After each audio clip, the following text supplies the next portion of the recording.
a much smaller operation than Stacy.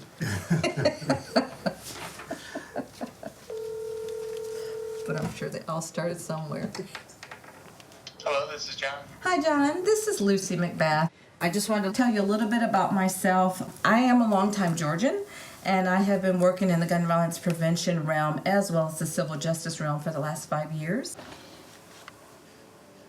I have called myself an accidental activist because I never imagined that I would be an activist for gun violence prevention. But at the time that Jordan was murdered, I was living just a normal life, working for Delta Airlines.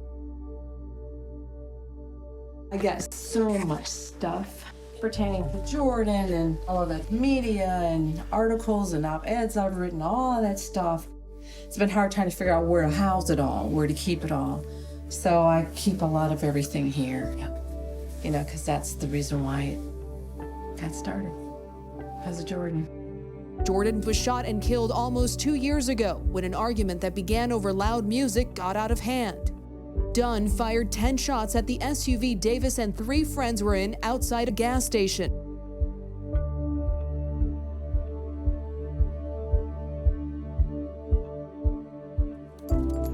I thought that, you know, we're living in a nice neighborhood and Jordan's being educated well and, you know, we're living a pretty decent life. So this was a cultural awakening even for me, because it doesn't matter where you live, it doesn't matter how you've raised your children, none of these things matter because my son was still a young black male. But of course, once it happened to Sandy Hook, then it, you know, blows up and everybody's concerned about gun violence. And so Moms Demand Action gave me the opportunity, you know, they would put me on a plane and they'd send me around the country. We'd say, would you go talk here? Would you go talk there? Would you tell your story? Just tell your story. And I did. I've learned how to organize. I've learned how to build movements. I mean, I've even started going to legislators.